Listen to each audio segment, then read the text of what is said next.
natin siya sa langit. Huwag tayong mahiya bumili sa Kanya. Huwag natin sabihin, Lord, pwede po bang ganito? Sabihin mo naman ang puso mo. Alam ng Panginoon. Bakit ibinibigay lang ko? Kaya hindi ka naman nabigay. I believe, mga kapatid, susunod na sa atin, meron magte-testimony sa iyo. Pinakinggan ng Diyos sa inyong lalaki. Dahil kung kilala mo ang tatay mo, alam ng tatay mo ang kailangan mo ngayong umaga. Ipagtamalog yan ng Diyos. Kung hindi man ibibigay ng Diyos sa iyo dahil alam ng Diyos na ikapapahamak mo.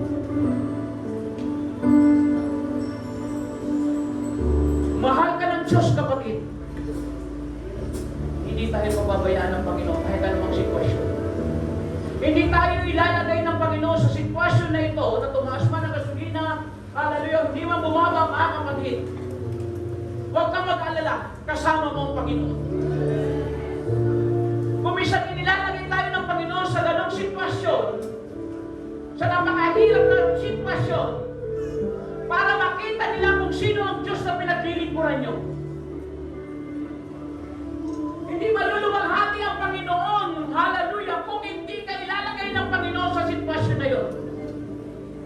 Inilagay ka ng Panginoon sa sitwasyon na yan para makita ng iba kung sino ang Diyos na pinaglilingkuran natin. Mahal tayo ng Diyos. Hindi tayo pababayaan ng Diyos. Hindi tayo iiwanan ng Diyos. Magpakatatag tayo. Magpatuloy tayo maglingkod sa Diyos. Come on.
Maraming mga taong ginamit ng Diyos para i-provide ang pangangailangan namin.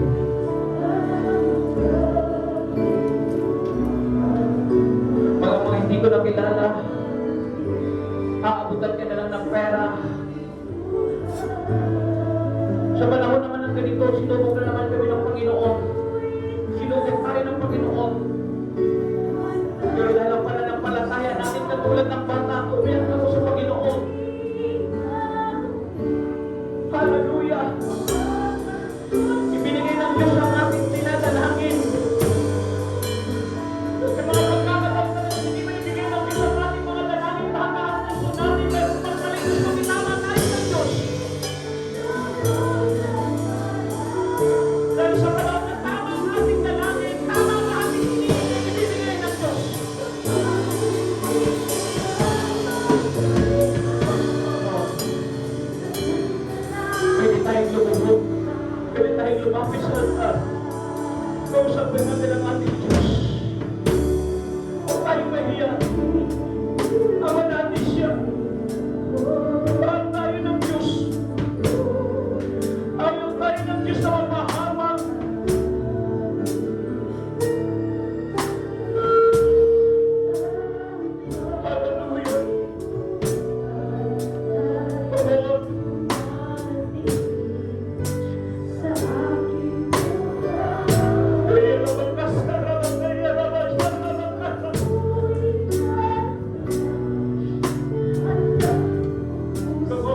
Hallelujah! Sasagutin ng Diyos ang iyong panalangin. Hallelujah! And in His time, hindi nalilig ang Panginoon. He's always on time. Hallelujah! Kung matagal ka nang nananalangin sa Diyos. Hallelujah! Sa tingin mo, bakit hindi sinasagot ng Panginoon ang iyong panalangin? Just keep on praying because God is listening.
Praise the Lord! Bago tayo lumasok mga kapatid sa kanya-kanya natin mga groups and meetings, bigyan natin ng pagkakataon mag-announce sa ating youth president para i-promote ang ating nalalapit na youth song.